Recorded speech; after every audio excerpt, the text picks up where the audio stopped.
তো রুবেল ভাই আজকে বাজেটের মধ্যে এমন এমন ধামাকা অফার দিবে যেগুলো শুনে আমি নিজেই নাকি অবাক হয়ে যাব। আমাকে রুবেল ভাই এমনটাই বললো 750 লিটার। এটা অনেক বড় ফ্রিজ, যারা কম বাজেটে দেখা যে আপনি নিতে আগ্রহ করবেন ভাই, আপনার দরজার সাইজ মাপবেন আগে।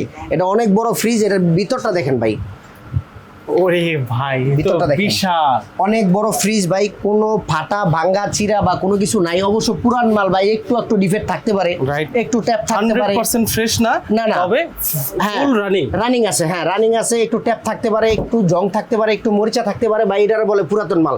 অনেক ভাইরা ফোন দিয়ে বলে ভাই শোরুম কন্ডিশন। আরে ভাই শোরুম কন্ডিশন মাল তো আমরা এই জায়গায় পাবো না হ্যাঁ ভাই। দিতে পারবো 1.5-2 লাখ টাকা লাগবে। কিন্তু এই মালগুলা ভাই আসলে এগুলো একজনের বাসায় ইউজ হয়েছে, 2-4 দিন ইউজ হয় নাই, 5-10 বছর 15 বছর ইউজ হয়েছে, তারপর একটা মাল চেঞ্জ করে। Right. তবে 100% ওকে আছে। আর একটা দোকানদার চাইবো না যে আপনার একটা খারাপ মাল দিয়ে আবার চেঞ্জ করে দিতে, তাও আবার এটা কখনো guarantee চাইবো না। দিয়ে হ্যাঁ, ভাই। আপনার এটা হলো 750 লিটার।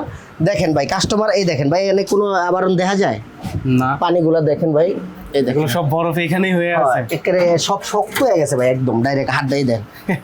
ঠান্ডা পানি খাওয়া আজকে তাহলে নিবেন। তবে ঈদের দামাকা দিয়ে দিলাম, একদম 30-এ নক দিয়ে দিলাম, ঠিক আছে? 30-এ আরো কমাইছে 30-এ নক দিয়ে দিলাম ভাই। 30,000 টাকা করে দিছে এই 750 হ্যাঁ, লিটার 30,000-এ আজকে নক দিয়ে দিলাম। ফ্রিজ নিতে পারবো না কেন ভাই? 10 সিফটি একটা ফ্রিজ কিনলে 35-40 হাজার টাকা লাগে ভাই। আমি ডাবল ডোর ফ্রিজ দিয়ে দেবো 30,000 টাকা রেকর্ড 30,000 ভাই। 100 দোকান বলছি, আরো 10 বেশি দিনের বলবো। replacement থাকবে। 10 দিনের রিপ্লেসমেন্ট থাকবে ভাই